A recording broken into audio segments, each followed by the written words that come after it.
Why are they so determined to keep critical race theory out of our classrooms and critical racist theory in? Well, as my therapist says, let's unpack this. Yes.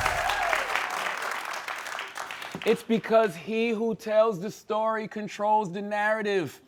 You see, every election cycle, the witches of Republican Eastwick summon the demon of misinformation to feed on the fears of white people, okay?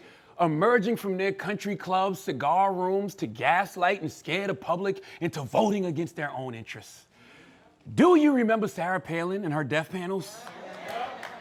You know, when Republicans told you that President Obama would show up to your house and use Obamacare to kill your grandma? Of course, that was a lie. If Obama wanted to kill your grandma, he wouldn't show up to your crib. He'd send a drone, okay? Facts are facts, people, all right? This time around, the great white hype is critical race theory and white supremacy in schooling. Whether it's the school-to-prison pipeline where white students are more likely to get suspended for things you can prove, like vandalism, while black students get treated like this for talking back. Or the fact that by law, public schools are funded by property tax dollars based on their district. So if a school is located in a poor district, then property taxes are substantially lower, and so is the funding for education. So if you carry the 1, divide the 3, multiply the 2, it just all equals a shitty education system, okay? One whose outcomes disproportionately favor wealthy white people. I'm Brenda Blackserbad with KKN Breaking News.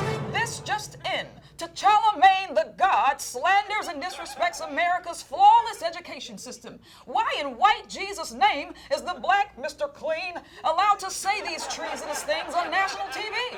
I'll tell you what's crappy, Mr. Charlamagne Tha God, if that's even his real name, that colored people have the right to read and affirmative action, yet still complain about everything. I mean, what's next on the list? Black college professors getting tenure? Negro, please.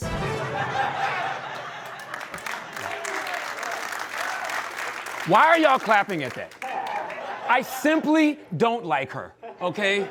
As I was saying before I was interrupted by Brenda Blackserbad, God bless hardworking teachers, but underfunded schools and overcrowded classrooms are not the best recipes for success. But it is the recipe to a potential life of crime. Young kids need attention and opportunity. And by the way, many white parents don't have this problem. Here in New York City, AKA the most liberal city in America, it's common for well-to-do white parents to live in historically black neighborhoods, but send their kids to school in affluent white neighborhoods. How, Sway? It's because they rent a property in affluent neighborhoods like Park Slope and claim to live there. And get this, after registration day passes, those children can stay in the school district even if the parents stop renting there. But when black parents do the same thing, they are severely punished. Like Kelly Williams Bowler, who in 2011 was sentenced to 10 days in jail, 3 years probation, and 80 hours of community service after she was found guilty of using her father's address instead of her own. Or Tanya McDowell, who served time after a plea deal related to falsifying her residence in order to change school districts, even though she was reportedly homeless at the time.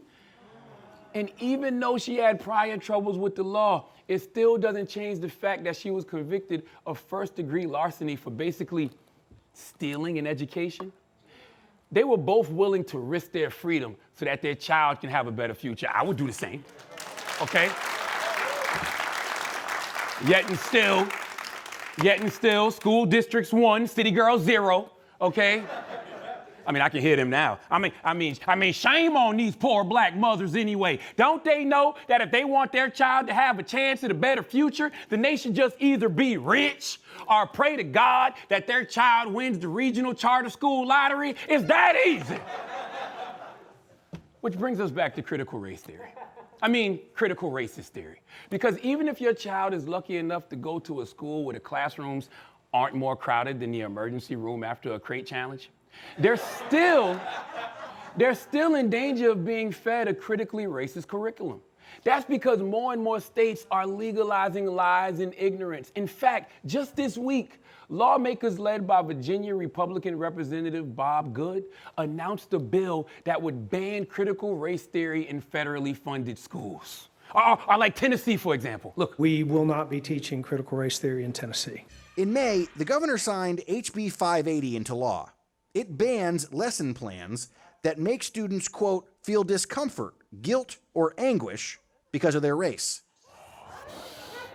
I got to do my breathing exercises. They don't want to make students feel discomfort, guilt, or anguish because of their race. Which students y'all think they talking about? No, it's not the black ones, okay? These anti-critical race theory monsters are snatching up our children's sense of self-worth. The same way Vice President Harris's team snatched up Sonny and Anna from The View during a live taping just so they don't press her on what happened to the Haitians at the border. But Tennessee ain't the only state peddling misinformation. Take Texas, for example. No, seriously, somebody please take Texas, okay? The state Senate passed a bill removing lessons on suffrage, the Emancipation Proclamation, and Martin Luther King from the public school curriculums. Oh, and Texas crackers didn't stop there. They added the witch hunt of Colleyville High School's first black principal in 25 years, Dr. James Whitfield. In June of 2020, with the deaths of George Floyd, Breonna Taylor, and Ahmaud Arbery, rest in peace to all of them, those deaths were heavy on his heart. So Dr. Whitfield penned a letter to the school community. He wrote that education is the key to stomping out ignorance, hate, and systemic racism. Well, because a few ashy pieces of chalk accused Dr. Whitfield of pushing critical race theory into the school, he received a disciplinary letter and was placed on administrative leave. What y'all think happened next? Of course, just last week, the majority white school board decided to terminate his contract. This was not King's dream, okay? Not Martin, not Sean, not Don, not Berger, none of them. The purposeful revisionist history they are doing in regards to tragedies that have happened here in America is so strong that one day they're going to say this picture of JFK was just him going out on a nice sunny day to clear his head. That's right. That's how y'all should feel. That's how y'all should feel about all of this, okay? But let's keep it 100.